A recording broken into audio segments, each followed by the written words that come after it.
베토벤이 1796년, 그러니까 26살 때 발진 티푸스라는 열병을 앓게 돼요. 근데 그에 대한 부작용이었는지 이 귀에서 윙윙거리는 또 삐찡하는 이명 현상에 시달리게 되는 거예요.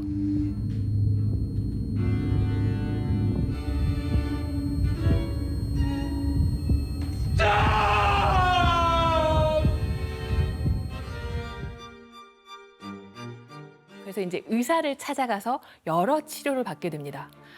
그 중에 하나는 뭐 이 솜을 아몬드 오일에 적셔서 귀에 이제 틀어 맞거나 아니면 약초로 만든 강장제를 복용하기도 하고요. 또 심지어 어떤 의사는 팔뚝에 이 독성을 가진 나무 껍질을 묶어서 그 독성의 즙이 피부 사이로 스며들게 하기도 했대요. 효과 없었을 것 같아요. 그렇죠. 베토벤은 뭐 찬물 더운 물 가릴 처지가 아니었기 때문에 의사가 시키는 대로 그대로 따를 수밖에 없었는데요. 그래서 한창 치료를 받던 시기에 베토벤이 친구에게 쓴 편지가 있어요. 의사는 지난 몇 달 동안 내 두 팔에 특정 껍질로 만든 즙을 발랐어. 이것은 한 번에 2, 3일 동안 내 팔을 자유롭게 사용할 수 없게 하므로 가장 불쾌한 치료법이야. 상당한 고통이 발생하지만 기울림이 이전보다 다소 감소한 것이 사실이야. 아닌 것 같은데. 이게 너무 아파서 여기가 몰랐던 거 아닐까요? 그럴 수도 약간 있어요. 집중도가 그럴 수도 있어요. 팔이 아프니까. 맞아, 맞아. 이 나무 껍질 치료는 부작용을 가져와서 며칠 동안 피부에 물집이 생겼대요. 그리고 가려움증이 온 거예요. 그래서 일상생활을 정상적으로 할 수 없을 정도로 마비될 정도였다고 합니다. 손준호 씨, 네, 베토벤이 청력을 잃어가면서도 작곡을 계속했다면서요. 맞습니다. 베토벤이 정말 대단하다고 느껴지는 게 이런 상황 속에서도 작곡 활동을 멈추지 않았다고 해요. 이때 이 시기에 지었던 곡이 유명한 곡 월광 소나타. 네, 여러분 다 아시죠?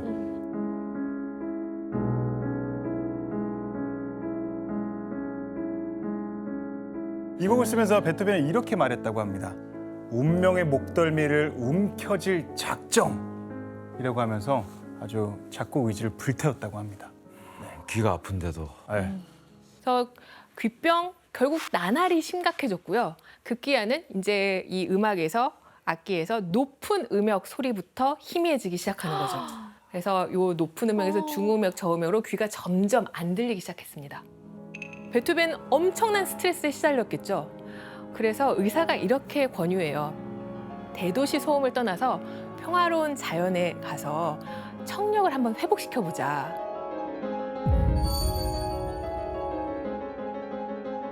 말씀드렸다시피 빈에서 가장 유명하고 인기 있는 음악가였어요. 한참 전성기를 구가하고 있는데 벼랑간 모든 것을 내려놓고 시골로 훌쩍 떠나온 거죠. 그리고 장장 6개월 동안 요양을 하게 됩니다. 이 치료에 집중을 하게 돼요.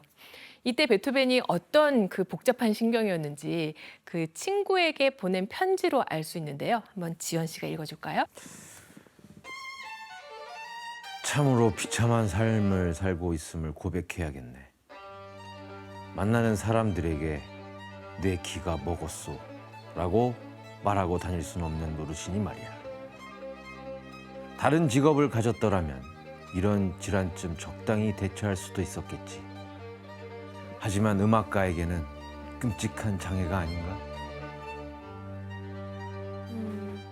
이 편지는 아까 왜 본 대학 철학 강의를 청강하게 해줬다는 그 베겔러한테 보낸 친구인데요. 그러니까 빈 사람들한테 알리기 싫었던 거예요. 멀리 떨어져 있는 어릴 적 중마고우한테. 게다가 이 사실을 비밀로 철통같이 지켜달라고 신신당부를 하면서 편지를 당연히 쓰게 됩니다. 그래야지. 이게 소문나면 뭐. 그렇죠. 그래서 베토벤은 음악가에겐 전부라고 해도 과언이 아닐 이 청력을 잃게 되고 절망에 빠지게 되는데 게다가 자신의 상황이 다른 사람에게 알려질까 그런 굉장히 공포, 두려움에도 시달리게 됩니다. 자존심이 워낙 강했잖아요. 그래서 음악가로서 가장 치명적인 장애를 들키고 싶지 않았던 거예요. 그래서 최측근이었던 몇몇 친구만 제외하고는 사람들과 이제 그걸 들키면 안 되니까 거리를 두기 시작합니다. 그렇다면 바람처럼 사람들에게 끝까지 비밀을 지킬 수 있었을까요? 근데 저희가 아는 걸 보면 들킨 거죠. 그쵸? 어찌나 영리하신지. 들켰어. 그래서 베토벤이 공연을 이제 취소하기 시작해요. 아. 그리고 베토벤이 연습할 때 사람들이 막 그 옆방 가서 들었다고 했잖아요. 네. 근데 음정이 막 맞지 않고 그런데도 모른 채로 막 연습을 하는 거예요.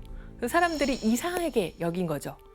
그래서 베토벤이 대인 기피증을 갖게 되고 성격도 되게 외골수로 괴팍해져 가게 됩니다. 너무 안타깝다. 교수님, 그러면 이 귀병이 있다는 사실이 조금씩 사람들한테 알려지기 시작하면 점점 더 절망적이었을 것 같은데 어땠나요? 네, 절망에도 빠지고 오해도 많이 당하고 그래서 베토벤이 결국 두 동생에게 편지를 보내게 되는데요. 그 편지 봉투에 나의 동생 카스파와 요한에게 내가 죽거든 읽어보고 이 편지를 의사의 진단서와 함께 세상에 공개해라. 그래야 사람들의 오해가 풀릴 것이다. 이렇게 얘기를 하거든요. 아. 네, 어떤 내용이 담겨 있는지 그 편지의 내용 지원 씨가 한번 읽어주실까요? 이것으로 너희들과 이별이다. 이를 데 없이 슬프다. 지금까지 품고 있던 한 가닥의 희망, 어느 정도는 회복하리라는 희망도 영영 사라지고 말았다. 이승에 태어났을 때와 마찬가지 모습으로 이제는 떠난다. 오, 유언 같은. 유언인 거죠. 유서네요. 네, 그래서 이 편지가 1802년 10월 10일에 쓰였는데 그러니까 죽음까지 불사하겠다는 스스로 이제 생을 마감하겠다는 그런 각오가 담겨 있어서 하일리겐슈타트의 유서라고 불립니다. 이 글에선 또 다른 사람들은 잘 들리는 노래소리가 음악 소리가 나한텐 전혀 들리지 않는다. 절망의 심연으로 추락해서 난 죽어버리고 싶다. 소리를 잃어버린 고통에 대해서 절규를 해요. 그런데 이 편지는 결국 동생들에게 붙여지진 않았거든요. 베토벤이 죽은 이후에 서랍에서 발견했습니다. 서랍에 꽁꽁 숨겨놨던 거죠. 왜 베토벤이 유서를 동생들에게 보내지 않았을까요?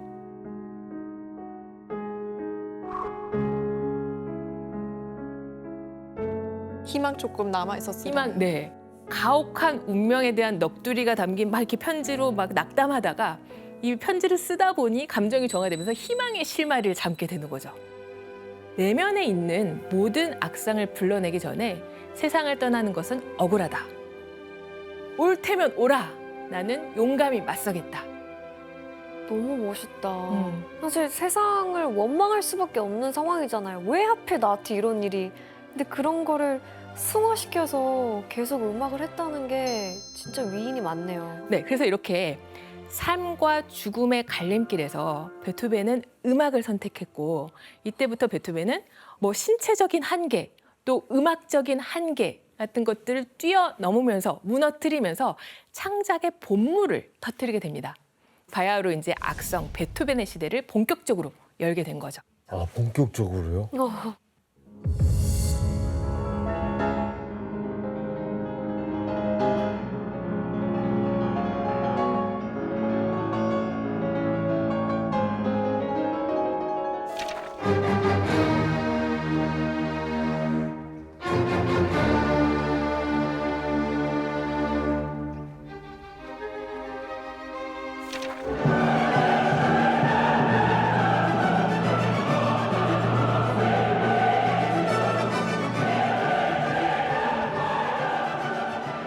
근데 정말 미스테리인데 귀가 안 들리는데 어떻게 작곡 활동을 했다는 거죠? 말이 안 돼요. 그러니까요. 베토벤이 청력을 잃어가는 상황 속에서 작곡을 할 수 있었던 건 그 엄청난 별도의 노력이 있었던 거죠. 인간 승리의 이 드라마가 펼쳐지는데요. 당시에 베토벤이 작곡을 하면서 진동을 이용해요. 어떻게 해요? 어떻게 그걸 네. 이용하지? 와, 이거 진짜 궁금하다.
그렇게 해서 음악이 들린 게 아니라 떨림을 느꼈다는 거예요? 이게 우리가 뭐 어떤 음을 연주하면 그 자연 배음으로 정수비를 갖는 음들이 공명을 하게 되거든요.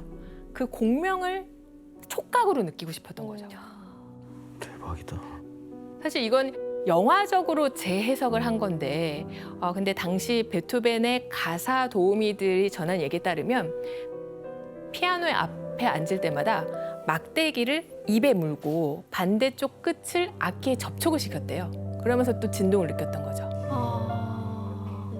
그래서 진동의 차이를 통해서 음을 확인하고 싶어 했던 건데, 이런 방법으로 작곡을 하는 게 쉬웠을까요? 가능했을까요? 뭐 노래도 못할 것 같아요. 근데 사실 되게 힘들었을 것 같은 게 뭐 예를 들어서 옥타브, 뭐 도에서 도 같은 경우는 아무래도 그 진동이나 파장이 좀 다르다는 게 확실히 느낄 수 있을 것 같은데 도 뭐 바로 조에서 옆에. 뭐 반음이라든가 그렇죠. 예, 한음 같은 거를 과연 우리가 만약에 들리지 않는데 그거를 느끼려고 했었을 때 느낄 수 맞아. 있을까? 또 세게 치면은 진동이 더 올 거 아니야. 그렇지. 네, 그 베토벤이 이제 이때까지 여러 악기들을 접해봤잖아요. 피아노, 바이올린, 비올라 배우면서 이 악기들의 소리가 어떻게 공명하는지 그 청각적인 시스템을 누구보다 잘 알고 있었는데, 근데 베토벤이 청력만 상실했던 게 아니라 눈도 심각한 난시였대요. 그러다 보니까 촉각으로 이 자신의 감각을 안간힘을 써서 늘리고 싶었던 거죠. 베토벤이니까 가능해. 머릿속에 이미 기존의 음들을 다 아니까. 악기를 연주 많이 했으니까.